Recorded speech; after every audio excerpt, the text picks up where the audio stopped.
नमस्कार, आप देख रहे हैं न्यूज की गुगली और मैं हूं आपके साथ राघवेंद्र ओझा। जहां खबरें सिर्फ सीधी नहीं आती, कभी बाउंसर बनकर सर के ऊपर से निकल जाती है तो कभी गुगली बनकर सीधे दिमाग को घुमा देती है।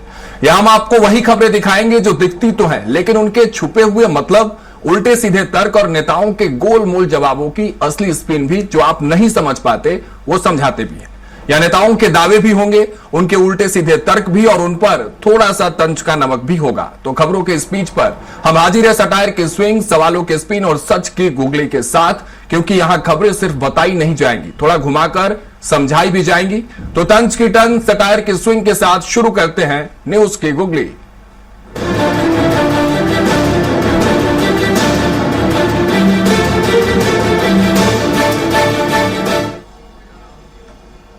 तो बात करते हैं पहली गुगली की, जहां सियासत की सबसे पुरानी बहस एक बार फिर से गर्म हो गई है। गद्दी पर हक किसका, बेटे का या काबिल का? मुख्यमंत्री डॉक्टर मोहन यादव ने सियासतदारों को बड़ी सलाह दी है, विशेषकर बेटों को सियासी वारिस बनाने की कवायद में जुटे सियासतदारों को। सीएम ने युवा विधायक सम्मेलन में कहा कि बच्चों को जबरन राजनीति में लाना सही नहीं है, जिसमें दम होगा वही नेता बनेगा। इतिहास और धर्म के उदाहरण देकर उन्होंने यह भी साफ किया कि गद्दी हमेशा काबिल को मिलनी चाहिए, वारिस को नहीं। सीएम के इस बयान से गोस्वामी तुलसीदास जी का एक दोहा भी याद आ रहा है कि वंशवाद की अग्नि में तप रही योग्यता आज, तुलसीदास कवि तस दिए वंशज बैठे राज। यानी कि वंशवाद के कारण योग्य लोग पीछे जा रहे हैं और केवल परिवार के लोग ही सत्ता संभाल रहे हैं। अब इस पर कांग्रेस, जो हमेशा की तरह पलटवार सरकार के फैसले पर करती है, इस बार भी एक्टिव नजर आई। कांग्रेस प्रवक्ता स्वदेश शर्मा का कहना है कि बीजेपी जिस वंशवाद को कोसती है वो बीजेपी में गहरी पैठ बना चुका है। जरा सुन लीजिए वंशवाद पर वाद विवाद की क्या प्रतिक्रिया सामने आई है।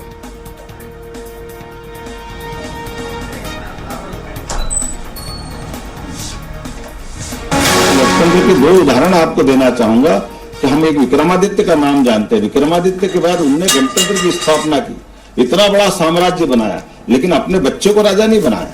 ये हमारे लिए उदाहरण है।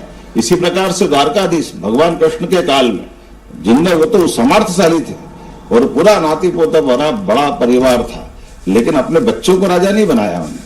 ये जो हमारे लोकतंत्र की ऐसे कई सारी चीजें हैं। हम बने हैं, अगर बच्चों में दम होगा, बच्चे समझेंगे तो बन जाएंगे। तो हमको जबरदस्ती लाला के बनाने से कई बार हमारी राजनीति भी खराब हो जाती। तो हमारी इन सारी बातों में नैसर्गिक रूप से लोकतंत्र की खूबसूरती है, और आज के दौर में तो और समसामयिक है। तो भारतीय जनता पार्टी जिस वंशवाद को कोसती है वो वंशवाद भाजपा में गहरे पैठ तक पहुंच चुका है। अमित शाह के बेटे हो तो उनने क्रिकेट का बल्ला नहीं पकड़ा, लेकिन राजनीति के बड़े नेता के पुत्र हैं तो आज उसके क्रिकेट एसोसिएशन बोर्ड के चेयरमैन बने बैठे हैं।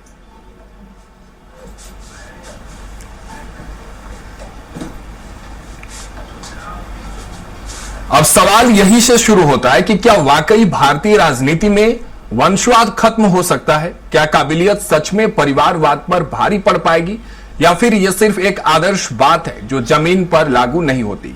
क्योंकि हकीकत यह है कि देश की राजनीति में आज भी कई बड़े चेहरे परिवार से ही आते हैं।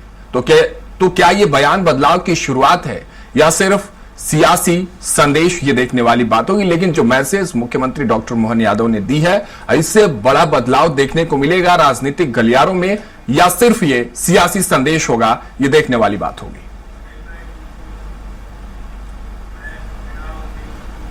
तो चलिए अब बात करते हैं ऐसी गुगली की जिसमें आस्था भी है, राजनीति भी, और सबसे ज्यादा टाइमिंग भी। तो खबर यह है कि दिग्विजय सिंह जी पहुंच गए अयोध्या। जी हां, वही अयोध्या जहां विराजमान है राम मंदिर में रामलला। अब इसमें कोई दिक्कत नहीं है, आस्था निजी होती है, व्यक्तिगत होती है, लेकिन कहानी में ट्विस्ट तब आता है जब यह आस्था राजनीतिक बहस के मंच पर आ जाती है। क्योंकि जिस कांग्रेस के कई नेता इस मुद्दे पर सवाल उठाते रहे, आज उसी पार्टी के वरिष्ठ नेता बड़े श्रद्धा भाव से दर्शन करते नजर आए। इधर भारतीय जनता पार्टी तैयार बैठी थी तंज के तीर कमान पर चढ़ाकर। बीजेपी का कहना है कि दिग्विजय सिंह अपनी राज्यसभा सीट जाने के बाद तरह तरह के प्रयास कर रहे हैं, या तो वो उसी राज्यसभा सीट को मांगने गए हैं या फिर गांधी परिवार पर प्रेशर बनाने। ये बात भारतीय जनता पार्टी के लोग कह रहे हैं। पर जब दिग्विजय सिंह से उनके इस दर्शन के टाइमिंग पर सवाल हुआ तो उन्होंने साफ कहा, उन्हें जब बुलावा आया वो उपस्थित हो गए। सुनिए दिग्विजय सिंह क्या कुछ कह रहे हैं अयोध्या जाने के बाद।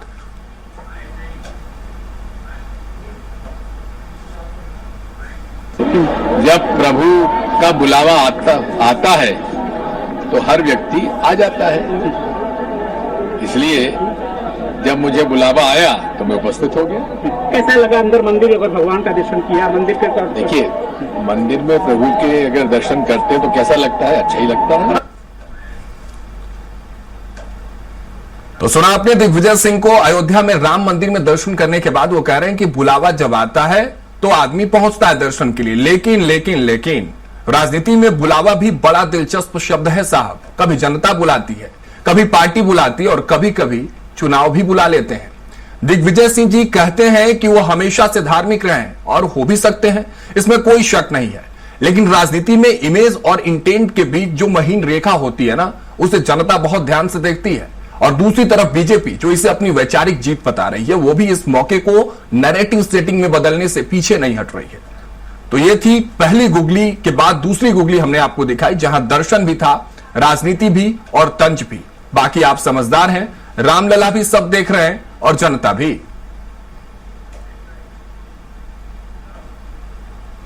तो अब बात करेंगे कांग्रेस के प्रचार अभियान की, जो प्रचार अभियान कम और कंफ्यूजन अभियान ज्यादा नजर आ रहा है। यह बात मैं क्यों कह रहा हूं आपको समझाता हूं। जी हां, असम, केरल और पुडुचेरी जैसे अहम राज्यों में चुनावी माहौल गर्म है, लेकिन कांग्रेस का जोश कहीं ठंडा ठंडा कुल नजर आ रहा है। सवाल यह है कि आखिर कांग्रेस के बड़े चेहरे हैं कहां?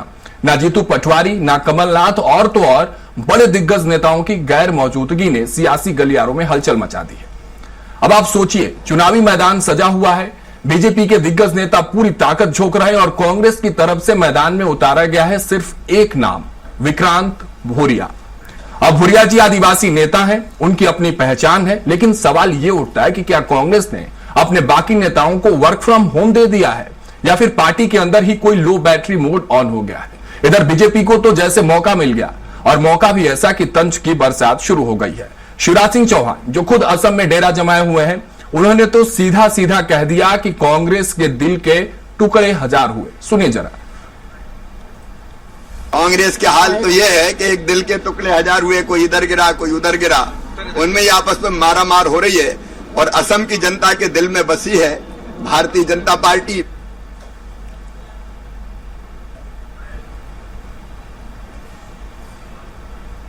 अब ये सिर्फ एक लाइन नहीं है जो बात दिग्विजय सिंह जी कह रहे हैं, ये पूरा राजनीतिक शायरी अटैक है। मतलब साफ है, बीजेपी ये दिखाना चाहती है कि कांग्रेस खुद ही बिखरी हुई है और जो पार्टी खुद को संभाल नहीं पा रही है वो देश क्या संभालेगी।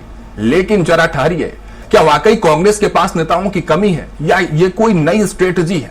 अब ये खामोशी रणनीति है या मजबूरी, ये तो वक्त बताएगा। लेकिन फिलहाल बीजेपी का तंज कांग्रेस पर भारी पड़ता नजर आ रहा है।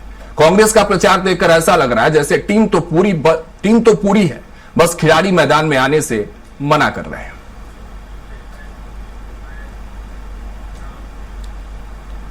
मान न मान मैं तेरा मेहमान, या यूं कहें बेगानी शादी में अब्दुल्ला दीवाना, ये दोनों कहावत एक साथ चरितार्थ हुए हरदा में। जी हां, हरदा की राजनीति में जो नजारा दिखा वो किसी फिल्मी स्क्रिप्ट से कम नहीं था। बस फर्क इतना है कि यहां रीटेक नहीं होते, सब कुछ लाइव चलता है।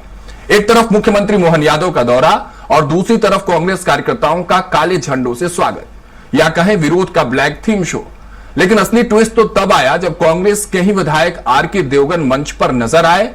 अब यह सीन ऐसा था जैसे विरोध की स्क्रिप्ट किसी और ने लिखी हो और मंच पर कोई और ही एक्टिंग कर रहा है, और फिर बिना नाम पुकारे सीधे माइक पर पहुंच जाना। मतलब आत्मविश्वास ऐसा कि प्रोटोकॉल भी साइड में खड़ा होकर सोच रहा होगा कि मुझे यहां बुलाया ही क्यों गया। जरा सुनिए, नीचे काले झंडे के साथ विरोध कर रहे नेताजी के अंदाज कैसे बदल गए ऊपर स्टेज पर चढ़ते हैं। मुख्यमंत्री जी हमारे पधारे हैं, उनका बहुत बहुत स्वागत है, बहुत बहुत अभिनंदन है।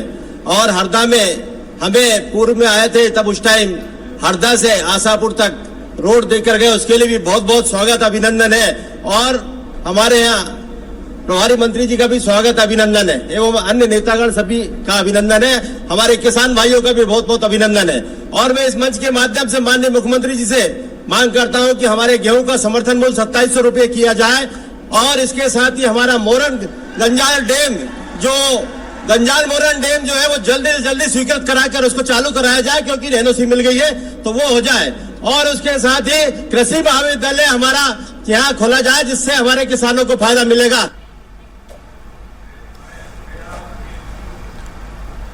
तो एक तरफ कार्यकर्ता काले झंडे लहरा रहे थे, उधर उनके ही विधायक मंच से संवाद कर रहे थे। यानी हरदा में विरोध और सहयोग दोनों एक ही फ्रेम में फिट हो गए। और मुख्यमंत्री मोहन यादव के लिए भी यह पल कम दिलचस्प नहीं रहा होगा। सामने विरोध के काले झंडे और मंच पर विपक्ष का ही एक चेहरा जो बिना बुलाए अपनी बात रख रहा है। ऐसा सीन तो फिल्मों में भी कम देखने को मिलता है। अब सवाल यह है कि हरदा में जो डबल रोल दिखा वो रणनीति है या स्वतः स्फूर्त अभिनय, क्योंकि एक तरफ विरोध की राजनीति और दूसरी तरफ संवाद की पहल, या फिर कहें कि जहां मौका मिले वही संवाद। यही तस्वीर देखने को मिली हरदा में। अब आपको ले चलते नरसिंहपुर, जहां राजनीति का एक नया रियलिटी शो देखने को मिला। मौका था वीरांगना रानी अवंतीबाई के 168वें बलिदान दिवस का और मंच पर थे कमलनाथ के सुपुत्र नकुलनाथ जी। जी हां, यहां मंच पर एकता की बात हो रही थी, कार्यकर्ताओं को जोड़ने की बात हो रही थी, पार्टी को मजबूत करने की बात हो रही थी और नीचे कार्यकर्ता इस बात को शायद थोड़ा ज्यादा ही सीरियसली ले बैठे।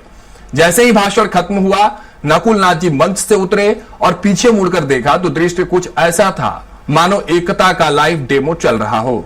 बस फर्क इतना था कि लोग जुड़ नहीं रहे थे, जुड़ाई कर रहे थे। यानी मंच पर कांग्रेस यूनाइटेड और मंच के पीछे Congress divided by hands and legs शुरू था। सूत्रों के मुताबिक कुछ कार्यकर्ता पार्टी को मजबूत करने के चक्कर में एक दूसरों की पकड़ मजबूत कर रहे थे। किसी ने कहा कि हम जमीनी कार्यकर्ता हैं, तो दूसरे ने तुरंत जमीन पर ही लिटा दिया।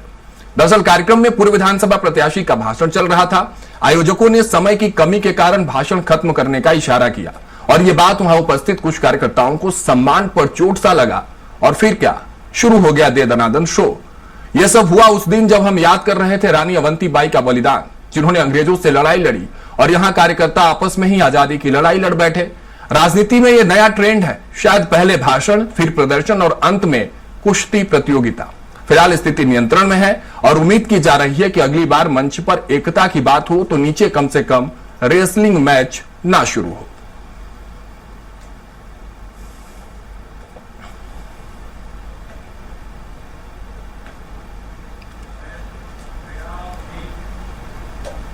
अब बात सबसे चमकदार गुगली की करते हैं, जो थोड़ी देर के लिए अंधेरे में चली गई। मौका था जब जीतू पटवारी प्रेस कॉन्फ्रेंस कर रहे थे। मुद्दा था शिक्षा और स्वास्थ्य, लेकिन तभी हुआ कुछ ऐसा कि मुद्दा खुद ब खुद बिजली पर शिफ्ट हो गया। दरअसल जैसे ही शिक्षा और स्वास्थ्य की बात आगे बढ़ रही थी, लाइट चली गई।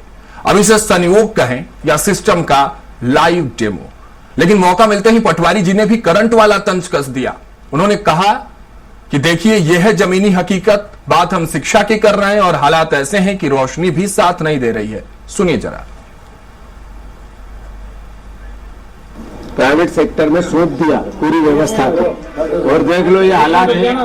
जब देखो, जब बिजली चली जाती है और कहते हैं 24 घंटे बिजली देंगे, 24 घंटे बिजली देंगे। ये मध्य प्रदेश बिजली के बड़े बड़े बिल देंगे।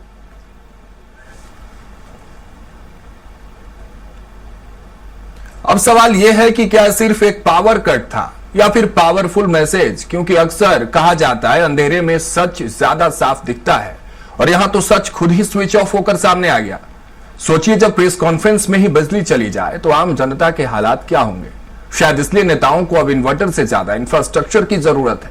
वैसे यह पहला मौका नहीं है जब किसी मुद्दे ने अचानक यू टर्न लिया हो, लेकिन यहां तो मुद्दा खुद ट्रांसफॉर्मर बन गया। सीधे शिक्षा, स्वास्थ्य से बिजली पर और सोशल मीडिया पर भी लोगों ने कहा कि सर, ये प्रेस कॉन्फ्रेंस नहीं, रियलिटी शो था, जहां मुद्दे खुद ही बदल जाते हैं और राजनीति में टाइमिंग बहुत मायने रखती है। और यहां टाइमिंग इतनी परफेक्ट थी कि लाइट गई और बयान आया। पर इसमें असल गुगली यह है कि राजनीति में ऐसे मौके सोने पर सुहागा जैसे होते हैं। यही सियासत की रवायत भी है। हालांकि पटवारी के इस हमले पर सत्ताधारी दल के लोग तंज कसते हुए कह रहे हैं कि पटवारी जी बिजली के मामले में जरा दिग्विजय सिंह शासन को भी याद कर लेते, और इसी को लेकर भारतीय जनता पार्टी ने तंज कसा। हालांकि जो वीडियो आप देख रहे हैं, इसमें लाइट जाती है, लेकिन उसके तुरंत बाद ही लाइट चली भी आती है, फ्रैक्शन ऑफ सेकेंड में।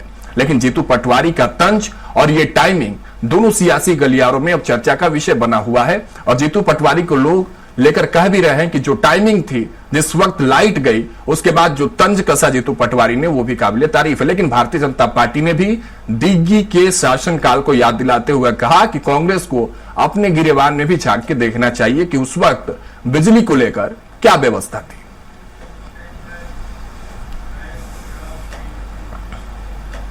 अब बात उस हलचल की करते हैं जिसने अमेरिका की सड़कों को भी राजनीतिक अखाड़ा बना दिया है। आज अमेरिका की सड़कों पर जो तस्वीर बताई जा रही है, जो देखी जा रही है, वो सिर्फ भीड़ की नहीं है, वो गुस्से की है और वो सवालों की भी।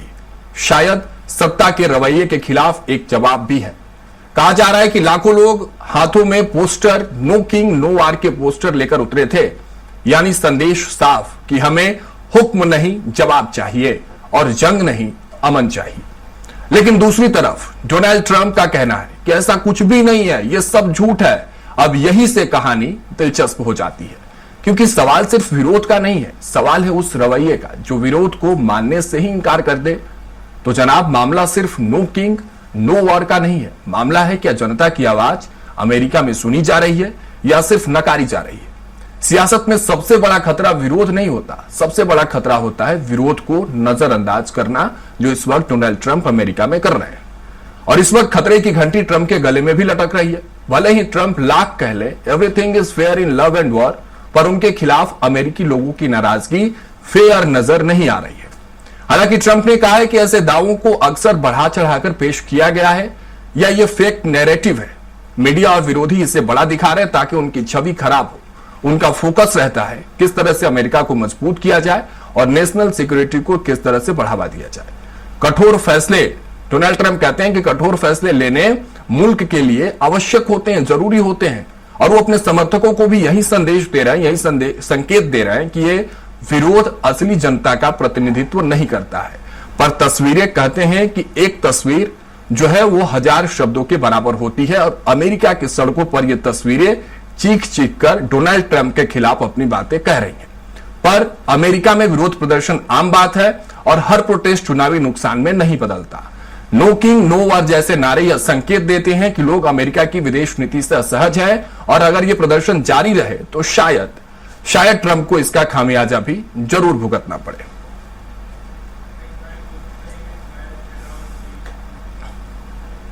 तो खबरों के इस भागदौड़ में हमने कोशिश की कि आपको सिर्फ सुर्खियां ही नहीं बल्कि उन खबरों के पीछे छिपी सच्चाई और उसका असर भी समझाया जा सके, क्योंकि न्यूज की गुगली का मकसद सिर्फ खबर दिखाना नहीं बल्कि हर खबर के उस पहलू को सामने लाना है जो अक्सर नजरों से छूट जाता है। उम्मीद है कि आज का यह एपिसोड आपको पसंद आया होगा और आपको सोचने पर मजबूर भी किया होगा। अब चलते चलते आपके लिए एक ज्ञान की गुगली भी। तो आज की ज्ञान की गुगली है, संकट जीवन का एक स्वाभाविक हिस्सा है, लेकिन उससे घबराना समाधान नहीं है। धैर्य हमें कठिन समय में मजबूत बनाता है और सही निर्णय लेने की शक्ति देता है। जब हम शांत मन से सोचते हैं तब हर समस्या का हल धीरे धीरे सामने आने लगता है। नमस्कार।